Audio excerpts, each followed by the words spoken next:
अस्सलाम वालेकुम, सत श्री अकाल। एक पिंड पंजाब दा चैनल ते अज साडे नाल है जी पंजाबी अदब दे लिखारी शायर अज़हर विर्क साहब।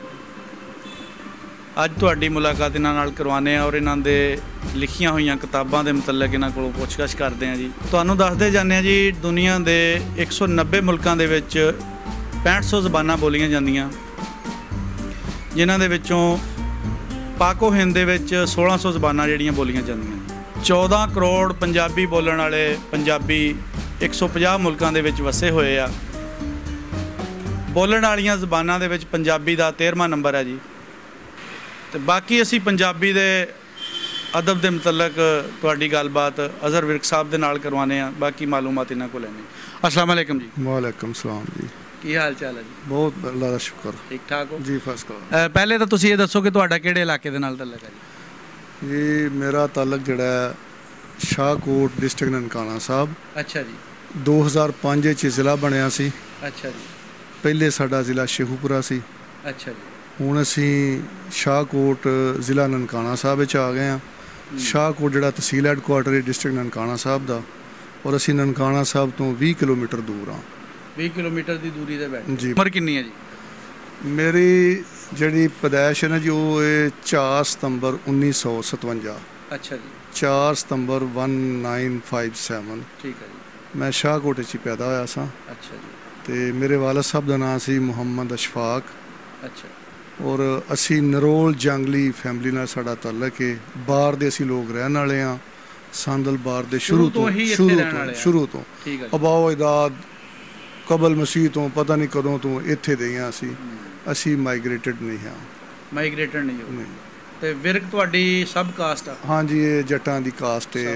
हाँ जी, उन्हां दी सब कास्ट विरक है, क्योंकि शेखूपुरा गुजरांवाला सियालकोट और ये जिहड़ा कि वारबटन तो शुरू हुंदा है, लाहौर दे नाल नाल थल्ले थल्ले, और इधरों सांगला, हाफजाबाद, सियालकोट, गुजरांवाला, नारोवाल, ये सारा इसनूं विरकैत टप्पा कहा जाता है। अच्छा जी। दुनिया दे विच तुसीं जिथे भी कोई विरक तुहानूं टकरेगा ना, उनका पिछोकड़ जिहड़ा वो इत्थों दा ही होएगा, क्योंकि इस तो इलावा दुनिया च होर किधरे नहीं है नहीं जी। हाँ, जानी जिथे भी इंडिया विच भी जिहड़े बैठे आ वो इत्थों ही बिल्कुल उन्हां दा पुराना तल्लक इत्थों ही जी। बिल्कुल उन्हां दा तल्लक है, क्योंकि ये वीरक सी, उनका असल नाम वीरक सी, वाह ये रे काफ वीरक। हाँ जी। ठीक है। ये विगड़ के विरक बनया, तो उनकी जिहड़ी हाँ शार्ट हो गया, जिहड़ी उसकी औलाद सी फिर वो विरक दे नां दे उत्ते ही वो चली, वो अज तक चलन रही है, सदियां पहले दियां गल्लां ने।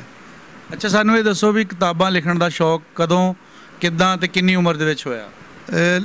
लिखण दा शौक तो मैनू तकरीबन स्कूल दे ज़माने च भी है सी, लेकिन उदों थोड़ा सी बहुत ठीक है सुस्ती कर जाते सां, कोई थोड़ा बहुत लिख लेना, कभी छड़ देना। जदों फिर लाहौर मैं पढ़िया, लाहौर तो मैं जदों पढ़न तो बाद कुछ मैं म्यूज़िक लाया, म्यूज़िक दे सुनते रहे हाँ। मुख्तलिफ फिर मैं महफिलें जाना शुरू करता, खास करके झंग होंदियां सन मुशायरे दियां बड़ियां। ते वो फिर वो जिहड़ा एक अंदर छुपिया आ चीज़ है सी, वो फिर बाहर आ गया। उन्होंने फिर मैं लिखना शुरू किया। पहलों शेरो शायरी करते रहे, और ये बोलनी भी चाहिए, लिखनी भी चाहिए, पढ़नी भी चाहिए। और असी मैं फिर इस पासे लग गया। तो मैं तकरीबन जदों हुण भी मेरी कोशिश ये होंदी कि मैं अपने बच्चों नाल घर बाहर शॉपिंग सेंटरां च भी पंजाबी बोलना, पंजाबी लिखना। तो मैनू ये भी माण है कि है वो भी पंजाबी है जी। वो उन्होंने अपने नाल वो मनसूब कर लई। साडी अपनी जिहड़ी एक जिहड़ा चल रही है साडे कोल सदियां तो, एक उनका रस्मुल ख़त असीं उहदे च लिखने, उन्होंने पढ़ने आ। तो उस तो अलावा फिर मैं फिर एक ये चीज़ सोची सी कि शेरो शायरी तो बड़ी पुरानी सूफिया जिहड़े साडे सन पंजाब दे, इन्होंने भी। फिर उस तो बाद फिर मैं कोशिश ये की कि मैं इस पासे आवां। ये ज़बान तो जी एडी चंगी है भी तुसीं इहनूं उम्र के लिहाज नाल एक लफ्ज़ नूं 2-3 तरह बोल सकते हैं। कई बार अपने वर्गे नूं तू कह लो, उस तो जिहड़ा बड़ा आ गया नूं तुसीं कह लिया, जिहड़ा मतलब होर ज़्यादा इज्जत वाला उहनूं आप कह लिया। तुसीं अंग्रेज़ी नूं देख लो, उहदे च कल्ला यू इस्तेमाल हुंदा। बिल्कुल जी बिल्कुल। इस है फुफेर है, मसेर है, यानी कि मासी का पुत्तर है, फुफी का पुत्तर है, मामे का पुत्तर है, उधर इको ही आना है। कज़न है वो की कज़न है, वो चाचे का, मामे का, फुफी का कोई पता नहीं। हाँ बस वो इस तरह ही चलता जी। पहली किताब का तुहाडी दा की नाम सी? ਤੇ ਮੈਂ ਜੀ ਸਨ 2000 ਦੇ ਵਿੱਚ ਇੱਕ ਅਦਾਰਾ ਆਪਣਾ ਕਾਇਮ ਕੀਤਾ ਸੀ, ਰਾਵੀ ਕਿਤਾਬ ਘਰ ਦੇ ਨਾਂ ਦਾ। ਰਾਵੀ ਕਿਤਾਬ ਘਰ। ਜੀ ਹਾਂ। ਉਤੋਂ ਅਸੀਂ ਪਹਿਲੀ ਕਿਤਾਬ ਜਿਹੜੀ ਮੈਂ ਛਾਪੀ ਸੀ ਨਾ ਜੀ, ਉਹ ਸੀ ਸਾਂਝੀ ਕੁੱਲ ਖੁਦਾਈ। ਸਾਂਝੀ ਕੁੱਲ ਖੁਦਾਈ, ਖੁਦਾਈ ਬੜਾ ਪਿਆਰਾ ਨਾਮ ਹੈ। ਜੀ ਹਾਂ ਜੀ। 2 ਕਿਤਾਬਾਂ ਪਹਿਲੇ ਨਾ ਜੀ, ਜਿਨ੍ਹਾਂ ਦਾ ਨਾਂ ਸੀ, ਪਹਿਲੀ ਸੀ ਗੱਲਾਂ ਦੇ ਪਰਛਾਵੇਂ, ਦੂਸਰੀ ਦਾ ਨਾਂ ਸੀ ਮੁੜ ਘਰ ਆ। ਮੁੜ ਘਰ ਆ ਜੀ। ਇਹ ਸਰਾਇਕੀ ਨਹੀਂ, ਹਾਂ, ਇਹ ਪਿਓਰ ਪੰਜਾਬੀ ਸਾਡੀ, ਜਿਹੜੀ ਸਾਡੀ ਬਾਹਰ ਦੀ ਬੋਲੀ ਹੈ ਨਾ ਜੀ, ਬਾਹਰ ਦੀ ਬੋਲੀ ਜੀ ਉਹ ਹੁੰਦੇ ਸੀ। ਔਰ ਦੋਵੇਂ ਗਜ਼ਲ, ਨਜ਼ਮ, ਸ਼ੇਰੋ ਸ਼ਾਇਰੀ ਦੀਆਂ ਕਿਤਾਬਾਂ ਸਨ। ਇਹ ਅਸੀਂ ਲਾਹੌਰ ਦੇ ਇੱਕ ਅਦਾਰੇ ਤੋਂ ਪਹਿਲੇ ਛਪਵਾ ਚੁੱਕੇ ਸਾਂ। ਅੱਛਾ ਜੀ। ਉਸ ਤੋਂ ਬਾਅਦ ਫਿਰ ਅਸੀਂ ਆਪਣਾ ਅਦਾਰਾ ਕਾਇਮ ਕੀਤਾ, ਤੇ ਕਿਹੜੇ ਨਾਂ ਤੋਂ? ਰਾਵੀ ਕਿਤਾਬ ਘਰ ਤੋਂ। ਰਾਵੀ ਕਿਤਾਬ ਘਰ ਜੀ। ਉਸ ਦੇ ਨਾਂ ਤੋਂ ਅਦਾਰਾ ਬਣਾਇਆ। ਉਸ ਅਦਾਰੇ ਤੋਂ ਜਿਹੜੀ ਪਹਿਲੀ ਕਿਤਾਬ ਫਿਰ ਅਸੀਂ ਛਾਪੀ, ਉਹਦਾ ਨਾਂ ਸੀ ਸਾਂਝੀ ਕੁੱਲ ਖੁਦਾਈ। ਸਾਂਝੀ ਕੁੱਲ। ਹਾਂਜੀ। ਉਸ ਤੋਂ ਬਾਅਦ ਫਿਰ ਅਸੀਂ ਉਹ ਇੱਕ ਸਾਡੀ ਹੋਰ ਕਿਤਾਬ ਆ ਗਈ, ਲੂਣ ਦਾ ਧੂੜਾ। ਲੂਣ ਦਾ ਧੂੜਾ। ਹਾਂਜੀ। ਠੀਕ ਹੈ। ਇਹ ਵੀ ਪੰਜਾਬੀ ਜ਼ਬਾਨ ਸੀ। ਇਹ ਸੀ ਮਿਰਜ਼ਾ ਗਾਲਬ ਦੀ ਜਿਹੜੀ ਸ਼ਾਇਰੀ ਹੈ ਨਾ ਉਰਦੂ, ਉਸ ਦਾ ਪੰਜਾਬੀ ਉਲੱਥਾ ਸੀ। ਠੀਕ। ਇਹਦੇ ਉਲੱਥਣਹਾਰ ਜਿਹੜੇ ਸਨ, ਉਹ ਮੇਰੇ ਵੱਡੇ ਭਾਈ ਜੇ ਡਾਕਟਰ ਮੁਹੰਮਦ ਅਫਜ਼ਲ ਸ਼ਾਹਦ, ਉਹ ਅਮਰੀਕਾ 'ਚ ਹੁੰਦੇ ਨੇ। ਅੱਛਾ ਜੀ। ਉਹਨਾਂ ਦੇ ਉਲੱਥਣਹਾਰ ਸਨ ਉਹ, ਤੇ ਉਹ ਫਿਰ ਛਾਪਣ ਵਾਲਾ ਮੈਂ ਸਾਂ, ਕਿਉਂਕਿ ਮੈਂ ਦਾ ਮਾਲਕ ਸਾਂ ਇਸ ਅਦਾਰੇ ਦਾ। ਫਿਰ ਉਸ ਤੋਂ ਚੋਬ ਸੂਈ ਦੀ ਆਈ, ਉਸ ਤੋਂ ਬਾਅਦ ਹੰਗੂਰੇ ਆ ਗਈ, ਫਿਰ ਉਸ ਤੋਂ ਬਾਅਦ ਅਦਬੀ ਪੂਰਨੇ ਆ ਗਈ, ਫਿਰ ਉਹ ਲੈਣ ਲੱਗ ਗਈ। ਸਹੀ। ਤੇ ਉਸ ਤੋਂ ਬਾਅਦ ਜਿਹੜਾ ਸਾਡਾ ਇਸ ਦੇ ਵਿੱਚ ਮੇਜਰ ਕੰਮ ਹੋਇਆ, ਉਹ ਹੋਇਆ ਹੀਰ ਵਾਰਿਸ ਸ਼ਾਹ ਤੇ। ਅੱਛਾ ਜੀ। ਹਾਂਜੀ। ਹੀਰ ਵਾਰਿਸ ਸ਼ਾਹ ਦੀ ਅਸੀਂ ਜਿਹੜੀ ਸੀ ਨਾ ਜੀ, ਅਸਲ ਜਿਹੜਾ ਮੈਟਰ ਸੀ, ਉਹਨੂੰ ਅਸੀਂ ਲੱਭਿਆ। ਕੁਛ ਹੱਥ ਲਿਖਤ ਨੁਸਖੇ ਸਨ, ਕੁਛ ਪ੍ਰਿੰਟਡ। ਫਿਰ ਉਹ ਸਾਡੇ ਕੋਲ ਓਰੀਜਨਲ ਜਿਹੜਾ ਨੁਸਖਾ 1859 ਵਾਲਾ ਸੀ, ਉਹ ਸਾਨੂੰ ਮਿਲ ਗਿਆ। ਉਹਦੀ ਅਸੀਂ ਫਿਰ ਆਪਣੀ ਜ਼ੁਬਾਨ ਪੰਜਾਬੀ 'ਚ, ਉਹ ਵੀ ਪੰਜਾਬੀ ਅਸੀਂ ਹੱਥ ਲਿਖਤ ਸੀ, ਅਸੀਂ ਫਿਰ ਉਹਨੂੰ ਸਿੱਧਾ ਸਾਫ਼ ਕਰਕੇ ਉਹਦੀ ਕਿਤਾਬ ਛਾਪੀ, ਤਰਤੀਬ ਦਿੱਤੀ, ਹੀਰ ਵਾਰਿਸ ਸ਼ਾਹ। ਤੇ ਉਸ ਤੋਂ ਬਾਅਦ ਉਹਦੇ ਅਸੀਂ 4 ਐਡੀਸ਼ਨ ਪੰਜਾਬੀ ਜ਼ਬਾਨ ਦੇ ਵਿੱਚ ਛਾਪੇ। ਤੇ ਉਸ ਤੋਂ ਬਾਅਦ ਫਿਰ ਅਸੀਂ ਉਸੇ ਕਿਤਾਬ ਨੂੰ ਟੋਟਲ ਨੂੰ A to Z ਬੁੱਕ ਨੂੰ ਅਸੀਂ ਇੰਗਲਿਸ਼ 'ਚ ਟਰਾਂਸਲੇਟ ਕੀਤਾ। ਵਾਹ ਬਈ ਵਾਹ, ਕੀ ਬਾਤ ਹੈ। ਹਾਂਜੀ। ਇੰਗਲਿਸ਼ 'ਚ ਟਰਾਂਸਲੇਟ ਮੇਰੇ ਭਾਈ ਸਾਹਿਬ ਨੇ ਕੀਤਾ, ਜਿਹੜੇ ਅਮਰੀਕਾ 'ਚ ਨੇ। ਹੁਣ ਤਾਂ ਫਿਰ ਗੋਰੇ ਵੀ ਹੀਰ ਰਾਂਝੇ ਨੂੰ ਜਾਣਦੇ ਹੋਣੇ। ਹਾਂਜੀ ਬਿਲਕੁਲ ਜੀ, ਗੋਰੇ ਬਿਲਕੁਲ ਜਾਣਦੇ ਨੇ ਜੀ। ਉਹ ਕਿਤਾਬ ਸਾਡੀ ਇੰਟਰਨੈਸ਼ਨਲ ਹੈ, ਪੂਰੀ ਦੁਨੀਆ 'ਚੋਂ ਗਈ ਹੈ। ਕੋਈ ਖਬਰ ਤਾਂ ਨਹੀਂ ਮਿਲੀ ਵੀ ਗੋਰੀ ਨੇ ਵੀ ਹੀਰ ਬਣਨ ਦੀ ਕੋਸ਼ਿਸ਼ ਕੀਤੀ ਹੋਵੇ? ਸਾਫ਼ ਜ਼ਾਹਰ ਹੈ ਜੀ, ਕੋਈ ਤੱਕ ਪਹੁੰਚੀ ਤਾਂ ਨਹੀਂ। ਅੱਛਾ। ਤੇ ਅਸਰ ਜ਼ਰੂਰ ਹੋਇਆ ਹੋਣਾ। ਹਾਂ, ਹੋ ਜਾਂਦਾ। ਔਰ ਉਹ ਸਰ ਉਸ ਕਿਤਾਬ ਦਾ ਇੱਕ ਵਾਧਾ ਹੈ ਕਿ ਉਹ 2 in 1 ਨੇ। ਠੀਕ ਹੈ। 2 in 1 ਦਾ ਮਤਲਬ ਇਹ ਵੇ ਕਿ ਜਿਹੜੇ ਇੱਕ ਪੰਜਾਬੀ ਹੈ ਨਾ, ਉਹਨੂੰ ਅਸੀਂ ਪੂਰਾ ਬੰਦ ਰੋਮਨ ਇੰਗਲਿਸ਼ 'ਚ ਲਿਖਿਆ। Very good. ਰੋਮਨ ਇੰਗਲਿਸ਼ 'ਚ ਲਿਖ ਕੇ ਉਹਦੇ ਥੱਲੇ ਉਹਦੀ ਇੰਗਲਿਸ਼ 'ਚ ਟਰਾਂਸਲੇਸ਼ਨ ਕੀਤੀ ਹੈ। ਔਰ ਉਹ ਸਾਡੀ ਲੈਟਰ ਸਾਈਜ਼ ਦੇ ਵਿੱਚ ਉਹ ਬੁੱਕ ਹੈ, ਉਹ ਬਹੁਤ ਖੂਬਸੂਰਤ ਔਰ total complete A to Z। ਔਰ ਅਸੀਂ ਉਸ ਨੂੰ ਹੁਣ ਜਿਹੜਾ ਨੈਕਸਟ ਜਿਹੜਾ ਉਹਦੇ ਉੱਤੇ ਇੱਕ ਬੰਦ ਜਿਹੜਾ ਉਹ ਰੋਮਨ ਇੰਗਲਿਸ਼ ਦਾ ਹੋਏਗਾ, ਉਹਦੇ ਥੱਲੇ ਜਿਹੜਾ ਨਾ ਉਹ ਸਾਡੀ ਪੰਜਾਬੀ ਲਿਪੀ, ਫਾਰਸੀ ਲਿਪੀ ਦੇ ਵਿੱਚ। ਬੜੀ ਮਿਹਨਤ ਵਾਲਾ ਕੰਮ ਹੈ, ਬਹੁਤ ਜ਼ਿਆਦਾ ਜੀ। ਔਰ ਉਸ ਤੋਂ ਬਾਅਦ ਉਹਦੀ ਟਰਾਂਸਲੇਸ਼ਨ ਇੰਗਲਿਸ਼ ਦੇ ਵਿੱਚ ਹੋਏਗੀ, ਔਰ ਉਹ ਵੀ ਲੈਟਰ ਸਾਈਜ਼ ਵਿੱਚ, ਉਹ ਵੀ ਤਕਰੀਬਨ ਮੁਕੰਮਲ ਹੋ ਗਈ ਹੈ। ਸਿਰਫ ਇਨਸ਼ਾਅੱਲਾ ਜਲਦੀ ਉਹ ਵੀ ਛਪ ਜਾਏਗੀ।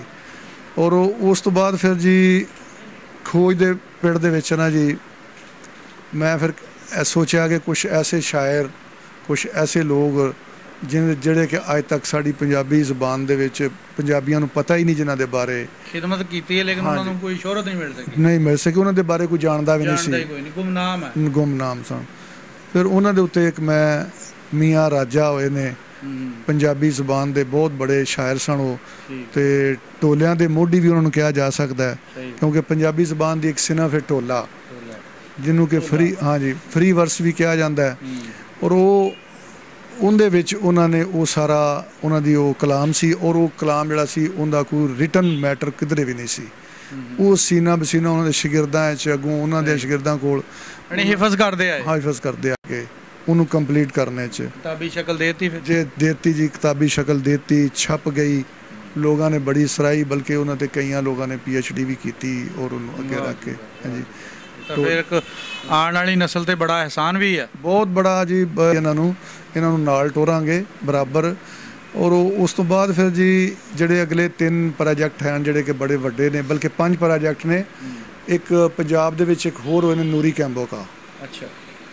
ਸਾਡਾ ਉਸ ਬੰਦੇ ਦਾ ਤਾਲੁਕ ਜ਼ਿਲ੍ਹਾ ਸ਼ੇਖਪੁਰਾ ਨਾਲ ਸੀ ਔਰ ਉਹ ਬਿਲਕੁਲ ਚਿੱਟਾ ਅਨਪੜ੍ਹ ਆਦਮੀ ਇਕੱਠਿਆਂ ਕੀਤਾ ਹੈ ਪੰਜਾਬ ਦੇ ਜਿੰਨੇ ਰਾਠ ਨੇ, ਪੰਜਾਬ ਵਿੱਚ ਜਿੰਨੀਆਂ ਲੜਾਈਆਂ ਹੋਈਆਂ ਨੇ, ਵੱਡੀਆਂ ਵੱਡੀਆਂ ਲੜਾਈਆਂ ਹੋਈਆਂ ਨੇ, ਵੱਡੇ ਵੱਡੇ ਡਾਕੇ ਪਏ ਨੇ, ਚੋਰੀਆਂ, ਜੋ ਵੀ ਹੋਇਆ ਉਹਨੂੰ ਉਹਨੇ ਬਕਾਇਦਾ ਟੋਲਿਆਂ ਦੀ ਸ਼ਕਲ ਦੇ ਵਿੱਚ ਉਹਨੇ। ਵਾਹ ਜੀ ਵਾਹ, ਕੀ ਬਾਤ ਹੈ। ਉਹਦਾ ਵੀ ਰਿਟਨ ਮੈਟਰ ਕਿਧਰੇ ਨਹੀਂ।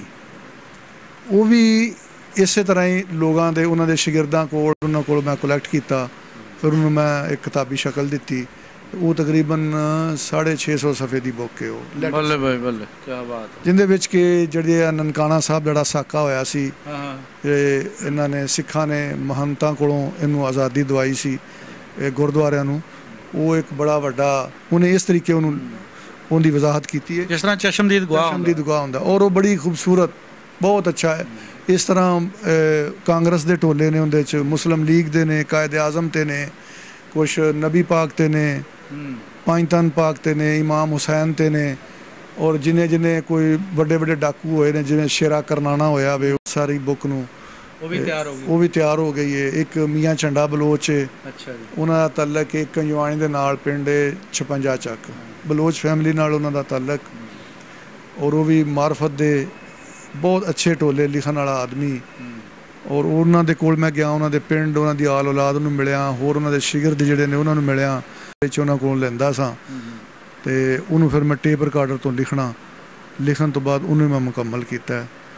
ਇਸ ਤਰ੍ਹਾਂ ਇੱਕ ਹੱਸੂ ਅਹੀਰ ਹੋਇਆ, ਉਸ ਬੰਦੇ ਨੇ ਸਿਰਫ ਕੰਨਾਂ ਔਰ ਬੁੰਦਿਆਂ ਦੇ ਟੋਲੇ ਆਖੇ ਨੇ, ਉਹਦਾ ਤਾਲੁਕ ਝੰਗ ਨਾਲ ਸੀ। ਉਹਨੂੰ ਵੀ ਮੈਂ ਐਡਿਟ ਕੀਤਾ ਹੈ ਜੀ। ਇਹ ਸਾਰੇ ਪ੍ਰੋਜੈਕਟ ਨੇ। ਅਤੇ ਇਸ ਤੋਂ ਬਾਅਦ ਇੱਕ ਉਹ ਜਿਹੜਾ ਸਾਰੀ ਦੁਨੀਆ ਤੱਕ ਵੀ ਉਹ ਯਾਦ ਰੱਖੇ ਜਾਣਗੇ ਕਿ ਮੈਂ ਜਿੰਨੇ ਚਰਖੇ ਸਨ,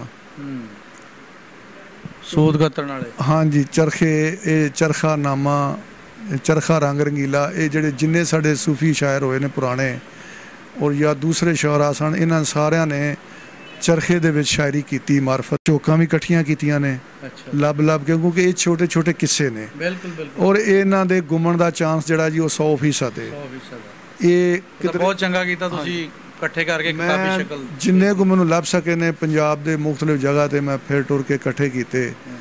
12 ਮਾਹ ਵੀ, ਝੋਕਾਂ ਵੀ ਔਰ ਚਰਖੇ। ਇੰਸ਼ਾਅੱਲਾ ਅਗਰ ਹਿੰਮਤ ਰੱਬ ਨੇ ਦਿੱਤੀ ਤਾਂ ਇਸ ਤੋਂ ਇਲਾਵਾ ਫਿਰ ਹੋਰ ਵੀ ਕੰਮ ਜਿਹੜਾ ਨੂੰ ਅੱਗੇ ਚੱਲਦਾ ਰਹੇਗਾ। ਅਤੇ ਉਸ ਤੋਂ ਬਾਅਦ ਫਿਰ ਇਸ ਤਰ੍ਹਾਂ ਹੋਇਆ ਕਿ ਮੈਂ ਫਿਰ ਪੰਜਾਬ ਦੇ ਉੱਤੇ ਆਰਟੀਕਲ ਲਿਖਣੇ ਸ਼ੁਰੂ ਕਰ ਦਿੱਤੇ ਕਿ ਚਲੋ ਜਿਹੜੀ ਨੌਜਵਾਨ ਨਸਲ ਹੈ ਇਹਨਾਂ ਨੂੰ ਨਹੀਂ ਪਤਾ। ਇਹਦਾ ਸਿਲੇਬਸ ਦੇ ਵਿੱਚੋਂ ਸਾਰਾ ਕੁਝ ਕੱਢੀ ਜਾ ਰਿਹਾ ਜੀ। ਆ ਸਿਲੇਬਸ ਤੇ ਤੁਹਾਨੂੰ ਪਤਾ ਹੀ ਹੈ ਜੋ ਕੁਛ ਹੈ ਵੇ, ਲੇਕਿਨ ਅਸੀਂ ਕੋਸ਼ਿਸ਼ ਇਹ ਕੀਤੀ ਹੈ ਕਿ ਜਿਹੜੇ ਸਾਡੇ ਪੰਜਾਬੀ ਜ਼ਬਾਨ ਦੇ, ਪੰਜਾਬ ਦੇ ਜਿਹੜੇ ਹੀਰੋ ਨੇ, ਅਸੀਂ ਉਹਨਾਂ ਨੂੰ, ਦੁਨੀਆ ਨੂੰ ਦੱਸੀਏ ਕਿ ਸਾਡੀ ਕੌਮ ਕੀ ਸੀ, ਅਸੀਂ ਪੰਜਾਬੀ ਕੌਣ ਲੋਕ ਹਾਂ, ਅਸੀਂ ਕਿਸ ਕਿਸਮ ਦੇ ਗੈਰਤਮੰਦ ਲੋਕ ਹਾਂ, ਸਾਡਾ ਪਿਛੋਕੜ ਕਿੰਨਾ ਸੂਰਮੇ, ਏਡੇ ਦਲੇਰ, ਏਡੇ ਬਹਾਦਰ ਤੇ ਅਣਖੀ ਜੱਟ ਲੋਕ ਮੌਜੂਦ ਸਨ। ਮਾਜ਼ੀ ਦੇ ਉੱਤੇ ਤੁਹਾਡਾ ਮੁਸਤਕਬਲ ਹੈ। ਬਿਲਕੁਲ ਕਿ ਵੇਖੋ ਹੁਣ ਭਗਤ ਸਿੰਘ ਹੈ ਸਾਡੇ ਇੱਥੇ ਜੜ੍ਹਾਂ ਵਾਲੇ, ਤਹਿਸੀਲ ਜੜ੍ਹਾਂ ਵਾਲੇ, ਜ਼ਿਲ੍ਹਾ ਲੈਲਪੁਰ ਦਾ ਇੱਕ ਜਵਾਨ ਆਦਮੀ, ਕਿਆ ਉਹਨੂੰ ਸੁੱਖ ਚੰਗੇ ਨਹੀਂ ਸਨ ਲੱਗਦੇ? ਖਾਂਦੇ ਪੀਂਦੇ ਘਰ ਦਾ ਬੰਦਾ ਸੀ, ਲੇਕਿਨ ਉਹਨੇ ਆਪਣੀ ਅਣਖ ਔਰ ਗੈਰਤ ਤੇ ਸੌਦਾ ਨਹੀਂ ਕੀਤਾ ਔਰ ਉਹ ਜੁੜ ਗਿਆ। ਉਹਨੇ ਮੌਤ ਕਬੂਲ ਕਰ ਲਈ, ਝੁਕਿਆ ਨਹੀਂ। ਜਬਰੂ ਇਹ ਨਿਜ਼ਾਮ, ਬਹੁਤ ਲੋਕ ਨੇ, ਬਹੁਤ ਸਾਰੇ ਲੋਕ ਜੀ ਹਾਂ, ਜਿਨ੍ਹਾਂ ਨੇ ਕਿ ਪੂਰਾ ਡਟ ਕੇ ਮੁਕਾਬਲਾ ਕੀਤਾ ਔਰ ਉਹਨਾਂ ਨੇ ਜ਼ੁਲਮ ਦੇ ਖਿਲਾਫ ਖੜੇ, ਜ਼ੁਲਮ ਦੇ ਖਿਲਾਫ ਜੀ, ਜ਼ੁਲਮ ਦੇ ਖਿਲਾਫ, ਜ਼ਾਲਮ ਦੇ ਖਿਲਾਫ ਉਹ ਲੋਕ ਖੜੇ ਰਹੇ ਨੇ। ਭਾਵੇਂ ਉਹ ਲੋਕਾਂ ਦਾ ਆਪਣਾ ਹਾਲ ਜੋ ਵੀ ਸੀ ਉਹਨਾਂ ਨੇ ਨਹੀਂ ਵੇਖਿਆ, ਨਾ ਆਪਣਾ ਉਹਨਾਂ ਨੇ ਖਾਨਦਾਨ ਦਾ ਪਿੱਛਾ ਵੇਖਿਆ, ਨਾ ਕੋਈ ਭੈਣਾਂ ਭਰਾਵਾਂ ਦਾ। ਮੀ ਕੋਲੋਂ ਲੁੱਟ ਕੇ ਗਰੀਬ ਨੂੰ ਦਿੱਤਾ। ਇਹ ਗੱਲ ਹੈ ਜੀ ਕਿ ਡਾਕੂ ਲੁਟੇਰੇ ਸਿਰਫ ਅੰਗਰੇਜ਼ ਲੋਕ ਕਹਿੰਦੇ ਸਨ ਕਿ ਡਾਕੂ ਨੇ, ਉਹ ਕਹਿੰਦੇ ਸਨ ਇਹ ਹਕੂਮਤ ਦੇ ਬਾਗੀ ਨੇ, ਜਦੋਂ ਕਿ ਉਹ ਬਾਗੀ ਨਹੀਂ ਸਨ, ਉਹ ਤਾਂ ਹਕੂਕ ਦੇ ਵਾਸਤੇ ਲੜ ਰਹੇ ਸਨ, ਹੱਕ ਦੇ ਵਾਸਤੇ ਲੜ ਰਹੇ ਸਨ। ਔਰ ਉਹਨਾਂ ਦੇ ਵਿੱਚ ਫਿਰ ਮੈਂ ਸਭ ਤੋਂ ਪਹਿਲੇ ਜਿਹੜਾ ਆਰਟੀਕਲ ਲਿਖਿਆ ਸੀ, ਮੈਂ ਸਾਂਦਲਬਾਰ 'ਤੇ ਲਿਖਿਆ ਸੀ ਕਿ ਸਾਂਦਲਬਾਰ ਕੀ ਦਾ ਜੁਗਰਾਫੀਆ ਕੀ ਹੈ, ਇਹਨੂੰ ਸਾਂਦਲ ਕਿਉਂ ਕਹਿੰਦੇ ਨੇ। ਉਹ ਇੱਕ ਲੰਮਾ ਚੌੜਾ ਮੈਂ ਆਰਟੀਕਲ ਲਿਖਿਆ ਅਤੇ ਲਿਖਣ ਤੋਂ ਬਾਅਦ ਉਹ ਫਿਰ ਮੇਰਾ ਸ਼ਾਰਟ ਜਿਹੇ ਲਫ਼ਜ਼ਾਂ 'ਚ ਦੱਸ ਦਿਓ ਵੀ ਇਹਨੂੰ ਸਾਂਦਲ ਕਿਉਂ ਕਹਿੰਦੇ ਆ। ਇਹ ਇਹਦੀਆਂ 10-12 ਵਜ੍ਹਾ ਨੇ ਅਤੇ ਉਹ ਸ਼ਾਰਟ ਵੀ ਕੀਤਾ ਜਾਏ ਅਤੇ ਉਹ ਲੰਬਾ ਹੋ ਜਾਂਦਾ। ਉਹ ਆਰਟੀਕਲ ਜਿਹੜਾ ਸੀ ਨਾ ਜੀ, ਉਹ ਫਿਰ ਉਹ ਜਿਸ ਵੇਲੇ ਪੜ੍ਹਿਆ ਅਤੇ ਉਹ ਮਾਣਕ ਸਾਹਿਬ ਨੇ ਫੌਰਨ ਜਨਾਬ ਉਹਨੂੰ ਛਾਪ ਦਿੱਤਾ ਔਰ ਉਹ ਫਿਰ 8 ਕਿ 10 ਕਿਸ਼ਤਾਂ ਦੇ ਵਿੱਚ ਉਹ ਛਪਦਾ ਰਿਹਾ ਹਰ ਸੰਡੇ ਔਰ ਉਹ ਗੁਰਮੁਖੀ 'ਚ ਅਸੀਂ ਅਜੀਤ ਅਖਬਾਰ ਜੀ ਪੰਜਾਬੀ ਦੀ ਬਹੁਤ ਖਿਦਮਤ ਕਰ ਰਿਹਾ ਹੈ। ਬੜੀ ਅਖਬਾਰ ਹੈ ਜੀ ਔਰ ਉਹ ਕਾਫੀ ਲੱਖਾਂ ਤਾਦਾਦ ਵਿੱਚ ਛਪਦੀ ਡੇਲੀ। ਅਨਕਰੀਬ ਅਜੀਤ ਦਾ ਆਪਣਾ ਇੱਕ ਆਪਣਾ ਚੈਨਲ ਵੀ ਬਣਨ ਦੇ ਚਾਂਸ ਬਣ ਰਹੇ ਆ ਜੀ। ਸੁਣ ਰਹੇ ਹਾਂ ਜੀ, ਇਸ ਤਰ੍ਹਾਂ ਹੀ ਬਿਲਕੁਲ ਚੈਨਲ ਵੀ ਬਣੇਗਾ। ਬਹਰਹਾਲ ਉਹਨਾਂ ਦੇ ਕੁਝ ਕੰਮ ਜਿਹੜੇ ਨੇ ਉਹ ਵੀਡੀਓ ਦੇ ਉੱਤੇ ਵੀ ਆਣ, ਵੀਡੀਓ ਫਿਲਮਾਂ ਵੀ ਬਣਾਉਂਦੇ ਨੇ। 47 ਦੇ ਉੱਤੇ ਵੀ ਉਹ ਕੰਮ ਕਰ ਰਹੇ ਨੇ ਤੇ ਉਹਨਾਂ ਦਾ ਖਾਸ ਕਰਕੇ ਜਿਹੜਾ ਨਾ ਜੀ ਇਹ ਵੇ ਕਿ ਉਹ ਇੱਕ ਉਹਨਾਂ ਦਾ ਜਿਹੜਾ ਸੰਡੇ ਮੈਗਜ਼ੀਨ ਹੈ ਨਾ ਜੀ, ਉਹ ਹੁੰਦਾ ਹੀ ਹਿਸਟਰੀ ਦੇ ਉੱਤੇ ਵੇ ਔਰ ਉਹਦੇ ਵਿੱਚ ਫਿਰ ਇਹ ਚੀਜ਼ਾਂ ਉਹ ਲਾਉਂਦੇ ਨੇ। ਅੱਛਾ, ਮੈਨੂੰ ਇਹ ਦੱਸੋ ਕਿ ਤੁਸੀਂ ਹੁਣ ਤੱਕ ਟੋਟਲ ਕਿੰਨੀਆਂ ਕਿਤਾਬਾਂ ਲਿਖ ਚੁੱਕੇ ਹੋ? ਸਾਡੀਆਂ ਜ਼ਾਤੀ ਕਿਤਾਬਾਂ ਦੇ ਤਕਰੀਬਨ ਕੋਈ 25 ਕੁ ਹੋਣੀਆਂ ਨੇ ਜੀ। 25 ਜੀ।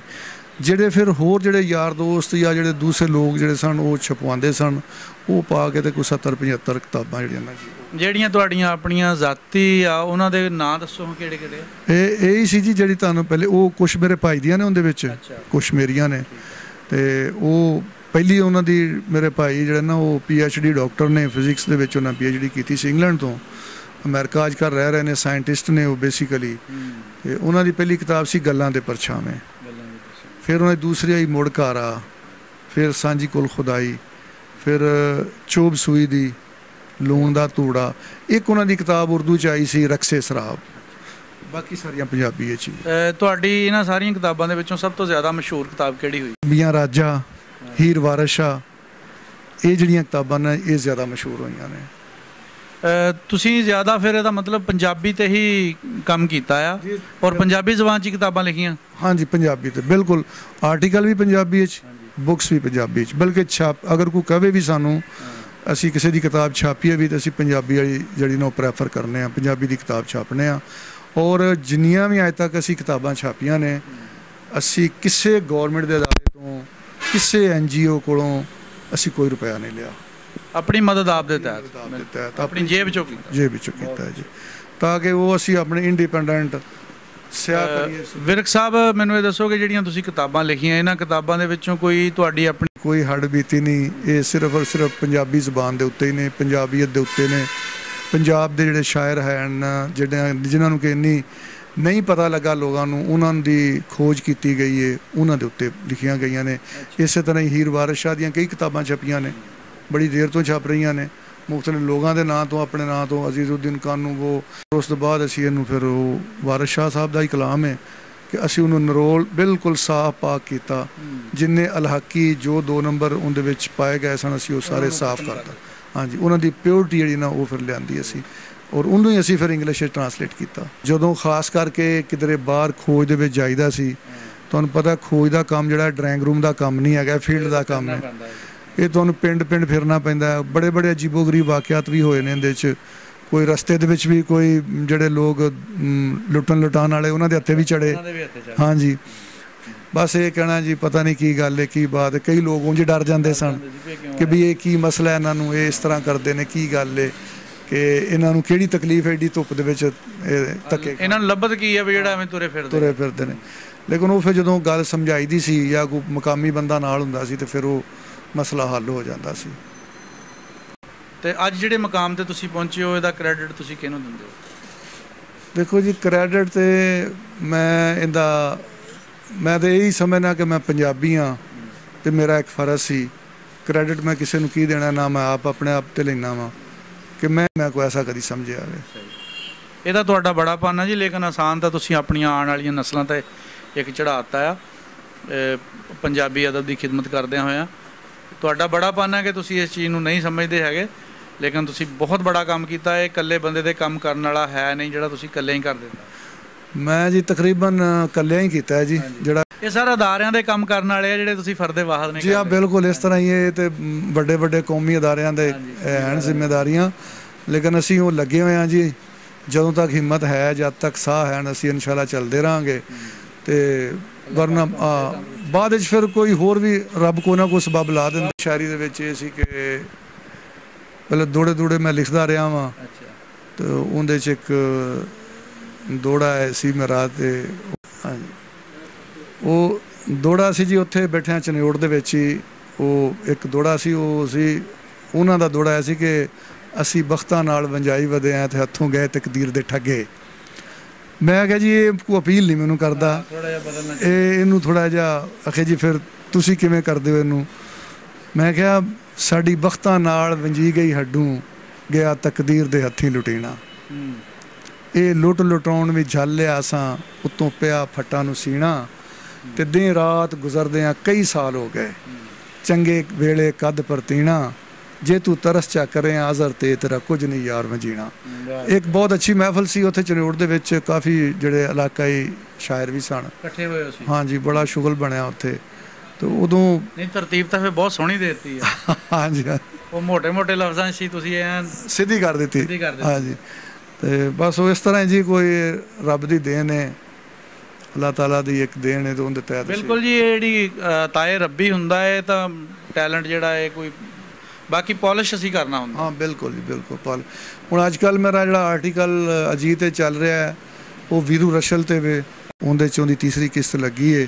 ਔਰ ਇਹ ਤਾਰੀਖ ਹਿਸਟਰੀ ਦੇ ਵਿੱਚ ਇਹਨੂੰ ਬਹੁਤ ਘੱਟ ਲੋਕ ਜਾਣਦੇ ਨੇ, ਔਰ ਮੈਂ ਇਹਨੂੰ ਫਿਰ ਪਾਲਿਸ਼ ਕਰਕੇ ਇਸ ਬੰਦੇ ਨੂੰ ਮੈਂ ਇਹਦੀ ਹਿਸਟਰੀ ਕੱਢੀ। ਔਰ ਬਹੁਤ ਸਾਰੀਆਂ ਜੀ ਆਪਣਾ ਲੋਕ ਦਾਸਤਾਨਾਂ ਜਿਨ੍ਹਾਂ ਵਿੱਚ ਹਕੀਕਤ ਤੋਂ ਹਟ ਕੇ ਵੀ ਬਹੁਤ ਕੁਝ ਲਿਖਿਆ ਗਿਆ ਆ ਜੀ। ਬਿਲਕੁਲ ਅਸਲ ਤੇ ਇਹੀ ਚੀਜ਼ ਹੈ ਜੀ। ਹਾਂਜੀ, ਕਿਉਂਕਿ ਪਿਓਰਿਟੀ ਫਰਜ਼ੀ ਚੀਜ਼ ਜਿਹੜੀ ਉਹ ਖਤਮ ਹੋਣੀ ਚਾਹੀਦੀ। ਜਿਹੜੀ ਖਾਲਸ ਚੀਜ਼ ਹੁੰਦੀ ਉਹ ਖਾਲਸ ਹੀ ਹੁੰਦੀ ਹੈ। ਦੂਸਰੀ ਚੀਜ਼ ਹੈ ਕਿ ਇੱਕ ਚੀਜ਼ ਤੁਹਾਡੀ ਹੈ, ਹਾਂਜੀ, ਮੈਨੂੰ ਕੋਈ ਹੱਕ ਨਹੀਂ ਪਹੁੰਚਦਾ ਕਿ ਮੈਂ ਉਹਦੇ ਵਿੱਚ ਕੋਈ ਵਾਧਾ ਕਰਾਂ ਜਾਂ ਉਹਨੂੰ ਮੈਂ ਘਟਾਵਾਂ, ਕਿਉਂਕਿ ਉਹ ਮੇਰੀ ਮਲਕੀਅਤ ਨਹੀਂ, ਉਹ ਤੁਹਾਡੀ ਮਲਕੀਅਤ ਹੈ। ਉਹ ਤੁਹਾਡੀ ਜੋ ਹੈ ਅਮਨਾ ਅਮਾਨ ਤੁਹਾਡੇ ਨਾਂ 'ਤੇ ਬਣਾਉਣ ਵਾਸਤੇ ਜਾਂ ਝੂਠੀ ਸ਼ੋਹਰਤ ਵਾਸਤੇ ਅਸੀਂ ਉਹਨੂੰ ਆਪਣੇ ਨਾਂ ਨਾਲ ਰੱਖੀਏ, ਤੇ ਇਹ ਸਾਡੇ ਵਾਸਤੇ ਨਾ ਚੰਗੀ ਗੱਲ ਨਹੀਂ ਹੈਗੀ। ਅੱਛਾ, ਮੈਨੂੰ ਇਹ ਦੱਸੋ ਵੀ ਤੁਸੀਂ ਆਪਣਾ ਇਸ ਹਵਾਲੇ ਦੇ ਨਾਲ ਆਪਣੇ ਅਦਬ ਨਾਲ ਤਲਕ ਆ ਤੁਹਾਡਾ, ਲਿਖਾਰੀ ਹੋਣ ਦੀ ਹਸੀਅਤ ਨਾਲ ਕਿਹੜੇ ਕਿਹੜੇ ਮੁਲਕਾਂ ਦੀ ਸੈਰ ਕਰ ਚੁੱਕੇ ਹੋ? ਮੈਂ ਜੀ ਮੇਰੇ ਜ਼ਿਆਦਾ ਜਿਹੜੇ ਟੂਰ ਨੇ ਉਹ ਤਾਂ ਇੰਡੀਆ ਦੇ ਨੇ। ਅੱਛਾ ਜੀ, ਕਿੰਨੇ ਟੂਰ ਹਨ? ਉਹ ਤਕਰੀਬਨ ਕੋਈ 10-12 ਹਨ। ਜਿਹੜੇ ਕੋਈ ਵਿਆਹ ਸ਼ਾਦੀਆਂ ਤੇ ਯਾਰਾਂ ਦੋਸਤਾਂ 'ਚ ਗਿਆ ਉਹ ਅਲੱਗਾ ਨੇ।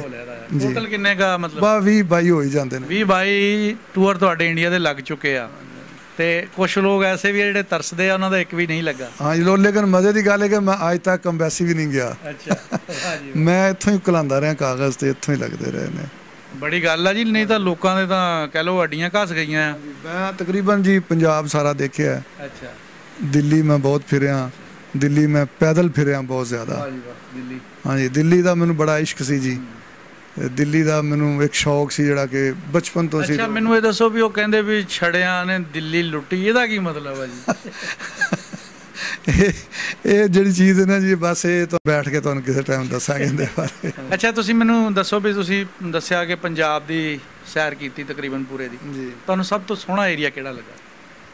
ਦੇਖੋ ਜੀ, ਮੈਨੂੰ ਸਭ ਤੋਂ ਇਹ ਕਿਸ ਹਿਸਾਬ ਨਾਲ ਪੁੱਛਦੇ ਹੋ? ਖੂਬਸੂਰਤੀ ਦੇ ਲਿਹਾਜ਼ ਨਾਲ, ਲੋਕਾਂ ਦੇ ਪਿਆਰ ਮੁਹੱਬਤ ਦੇ ਅੰਦਾਜ਼ ਦੇ ਨਾਲ?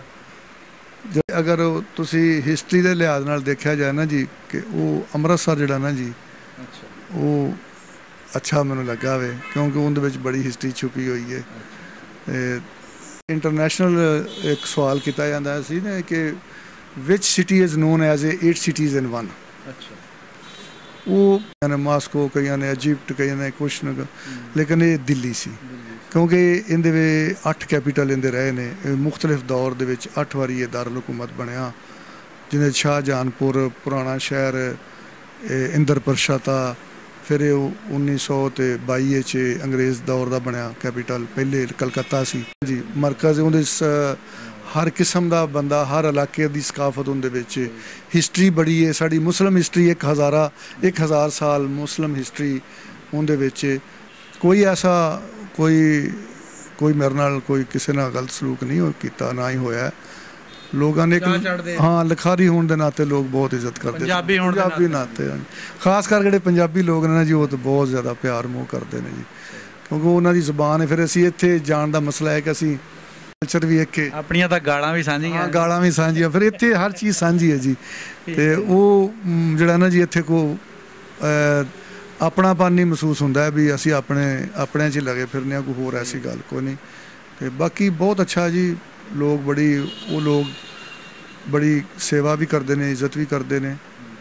ਆਪਣੀ ਹਕੂਮਤ ਨੂੰ ਜਾਂ ਆਪਣੀ ਪਬਲਿਕ ਨੂੰ ਇਹੀ ਪੈਗਾਮ ਦੇਣਾ ਚਾਹਾਂਗਾ ਕਿ ਜਿਹੜੀਆਂ ਕੌਮਾਂ ਆਪਣੇ ਸੱਭਿਆਚਾਰ ਤੋਂ ਆਪਣੀ ਸਕਾਫਤ ਤੋਂ ਹਟ ਜਾਂਦੀਆਂ ਨੇ ਉਹ ਖਤਮ ਹੋ ਜਾਂਦੀਆਂ, ਵਜੂਦ ਮੁੱਕ ਜਾਂਦਾ ਹੈ।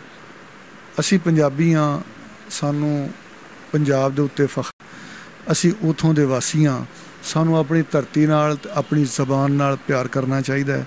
ਸਾਡੀ ਬਕਾ ਸਾਡੀ ਸਲਾਮਤੀ ਇਹਦੇ ਵਿੱਚ ਹੈ।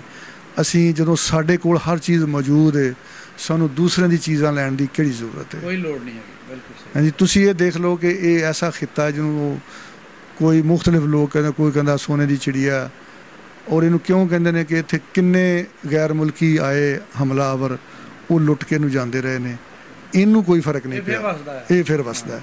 ਕਿਉਂ? ਇਹ ਪਾਣੀਆਂ ਦੀ ਧਰਤੀ, ਮੌਸਮਾਂ ਦੀ ਧਰਤੀ, ਅਣਖੀ ਜਵਾਨਾਂ ਦੀ ਧਰਤੀ, ਅਣਖ ਦੀ ਖਾਤਰ, ਆਪਣੀ ਧਰਤੀ ਦੀ ਖਾਤਰ ਉਹਨਾਂ ਨੇ ਇਹਨਾਂ ਜਿੰਨੇ ਵੀ ਗੈਰ ਮੁਲਕੀ ਆਏ ਨੇ ਇਹਨਾਂ ਨਾਲ ਮੱਥਾ ਲਾਇਆ।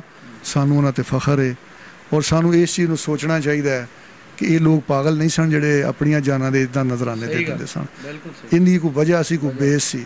ਵਤਨ ਵਤਨ ਹੁੰਦਾ, ਵਤਨ ਇਮਾਨ ਹੁੰਦਾ। ਤੁਸੀਂ ਅਮਰੀਕਾ ਟੁਰ ਜਾਓ, ਇੰਗਲੈਂਡ ਟੁਰ ਜਾਓ, ਉਹ ਤੁਸੀਂ ਬੁੱਢੇ ਵੀ ਹੋ ਜਾਓ, ਪੂਰੇ ਮਹੱਲੇ ਦਾ, ਪਿੰਡ ਦਾ ਨਕਸ਼ਾ ਜਿਹੜਾ ਨਾ ਉਹ ਤੁਹਾਨੂੰ ਉੱਥੋਂ ਨਜ਼ਰ ਆਏਗਾ, ਔਰ ਉਹਦੇ ਤੇ ਤੁਸੀਂ ਦੇਖੋ ਜੀ, ਦੇਰ ਬਾਅਦ ਆਉਣ ਵਾਲੇ ਬੰਦੇ ਆਪਣੀ ਵਤਨ ਦੀ ਮਿੱਟੀ ਤੇ ਸਜਦਾ ਕਰਦੇ ਆ, ਆਖਰ ਕੋਈ ਖੇਚਾ ਤਾਂ ਕਰਦੇ ਆ, ਖਿੱਚ ਤੇ ਕਰਦੇ ਨੇ। ਕਿ ਉਹ ਜਦੋਂ ਸਾਡੇ ਨਬੀ ਪਾਕ ਵੀ ਹਿਜਰਤ ਕੀਤੀ ਸੀ, ਤੁਹਾਨੂੰ ਪਤਾ ਹੋਏਗਾ ਕਿ ਜਦੋਂ ਉਹ ਬਾਉਂਡਰੀ ਮੱਕੇ ਦੀ ਤੇ ਪਹੁੰਚੇ ਸਨ ਤਾਂ ਉਹਨਾਂ ਨੇ ਪਿੱਛੇ ਸਿਰਫ ਇਸ ਵਾਸਤੇ ਕਿ ਉਹਨਾਂ ਦਾ ਵਤਨ ਸੀ, ਉਹ ਮਦੀਨੇ ਜਾ ਕੇ ਵੀ ਆਪਣੇ ਵਤਨ ਨੂੰ ਨਹੀਂ ਭੁੱਲੇ। ਵਤਨ ਬੜੀ ਵੱਡੀ ਚੀਜ਼ ਹੈ, ਔਰ ਉਹ ਜਿੱਥੇ ਬੰਦੇ ਦੀ ਜਨਮ ਭੂਮੀ ਹੋਵੇ, ਜਿੱਥੇ ਜੰਮਿਆ ਪਲਿਆ ਖੇਡਿਆ ਹੋਵੇ, ਉਹ ਜਿਹੜੀ ਜਗ੍ਹਾ ਕਦੀ ਨੂੰ ਮੱਦੇਨਜ਼ਰ ਰੱਖਦਿਆਂ ਹੋਇਆਂ ਅਸੀਂ ਤੁਹਾਡੇ ਤੁਸੀਂ ਖੁਦ ਸਮਝਦਾਰ ਹੋ ਕਿ ਤੁਹਾਨੂੰ ਕਿੰਨੇ ਫੋਨ ਆਉਂਦੇ ਨੇ।